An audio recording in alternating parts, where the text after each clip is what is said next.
All right, let's jump right into this explainer. Today we're unpacking a really fascinating mystery, the earnings beat paradox, specifically looking at Logitech's recent supply chain shock. We're going to figure out exactly how Logitech absolutely crushed its recent earnings report, but still managed to see its stock take a massive, massive hit. It's one of those classic Wall Street paradoxes that leaves a lot of investors totally scratching their heads. But, when we actually break down the underlying data, the whole story becomes incredibly clear. So, here's the fundamental question we have to answer today.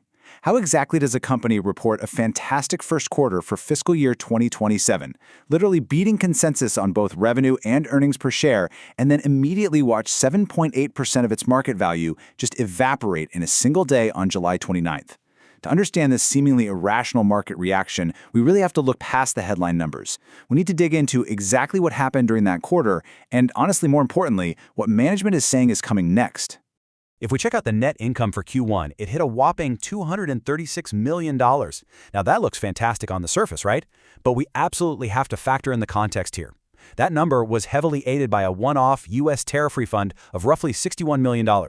So while the underlying run rate of the business was completely solid, that massive tariff refund acted as a bit of a sugar high. It artificially lifted the reported net profit way above normal levels. And the market, of course, knows this is a one-time event, so they immediately start digging to see what's happening underneath the hood. Which brings us to Section 2, the complication, supply chain shock. $200 million. That is the exact number that completely eclipsed all that good news. See, as great as the past results looked, the market pays for the future. During the earnings call, management flagged a sudden disruption at a semiconductor supplier's plant. They estimated this incident would cost them about $20 million in net sales in Q2, but then it balloons to a potential maximum hit of $200 million in Q3. In the hardware technology sector, supply chain disruptions are the ultimate bogeyman. Dropping a $200 million worst-case scenario right before the crucial holiday gaming and peripheral cycle in Q3, yeah, that is exactly what triggered that sudden 7.8% sell-off. To kind of put a human voice to this abstract disruption, we can look at what CEO Hanneke Faber told Bloomberg. She was pretty blunt about it, noting that chip supply from the affected supplier is, quote, unusually tight. It's a very honest assessment of a difficult situation. But the critical timeline to remember here, at least according to management, is that this disruption should peak during Q3 and then ultimately normalize by Q4. So the real debate for us and for investors becomes, is this a temporary speed bump or a major structural breakdown? Let's look at Section 3, the foundation of financial fortress. So, despite this market panic, is Logitech actually in any fundamental danger? Honestly, absolutely not. Despite the temporary supply chain noise, this company is built on an absolute fortress of a balance sheet. Their debt-to-equity ratio is just 0.04. That means the company is practically debt-free. They boast a massive return on equity of 32.8%, which just showcases incredible capital efficiency. Their current ratio sits at a... And, it's not just cash sitting in the bank. The core operations are literally thriving right now. They've delivered 10 consecutive quarters of constant currency net sales growth, up 5% year over year. But more importantly, they aren't just growing. They're actively stealing market share from competitors across their key categories. We're talking gaming, video collaboration, and pointing devices. For us looking in, this proves that their core business model and consumer demand remain incredibly robust, regardless of a temporary chip shortage. Let's move to Section 4, charting the damage, the technical aftermath. Now, fundamentals are great, but they only tell half the story. We've got to talk about the structural damage in the price action. Over a 90-session period, there was a steady upward trend building, but that was completely derailed by this massive post-earnings gap down. The stock fell violently. It sliced right through both its 20-day and 50-day simple moving averages, ultimately closing at $102.99.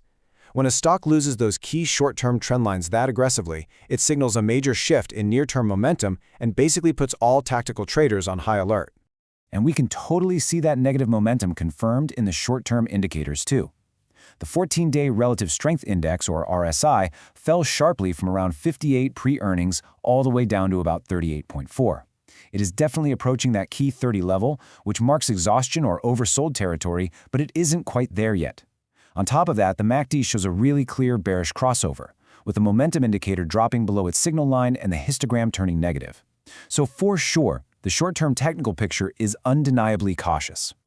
But if we zoom out for a second, the long-term trend actually remains intact. The last line of defense for the stock's macro structure is the 200-day simple moving average. Right now, that sits comfortably in the $95 to $98 zone. This is absolutely the crucial structural support level that tactical traders are watching closely. As long as the price holds above that zone, the long-term investment thesis remains technically sound, setting up the potential for an oversold bounce. Section 5. The contested view. Bull versus bear.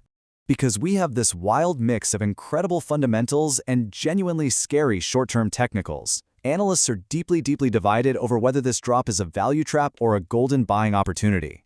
Let's break down the two opposing sides. The bull case is all about optimism and execution. Bulls believe the supplier disruption is going to resolve way faster than expected, clearing out that Q2 and Q3 overhang. They expect operating margins to stay right at the high end of their 15 to 18% target. And they're betting that double-digit growth and market share gains will just overpower any temporary hiccups. On the flip side, the bear case is heavily focused on risk. Bears are terrified that the maximum $200 million sales hit will fully materialize in Q3. Plus, they're worried about the new Section 301 tariffs that went into effect on July 24th. Those could seriously pressure costs, especially without the benefit of those massive one-off refunds we saw in Q1.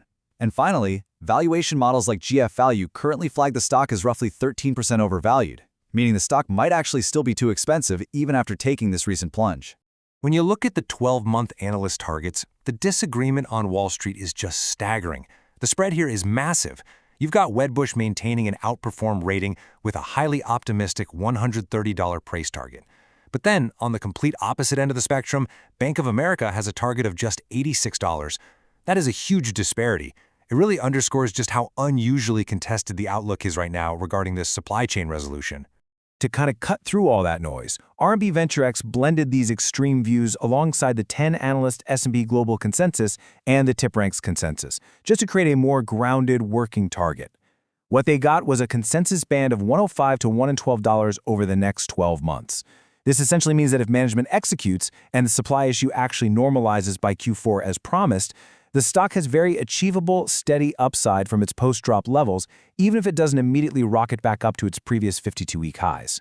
So we're left with this incredibly fascinating setup. You have a company with zero debt, massive cash flow, and proven market dominance, all temporarily derailed by one singular chip supplier issue.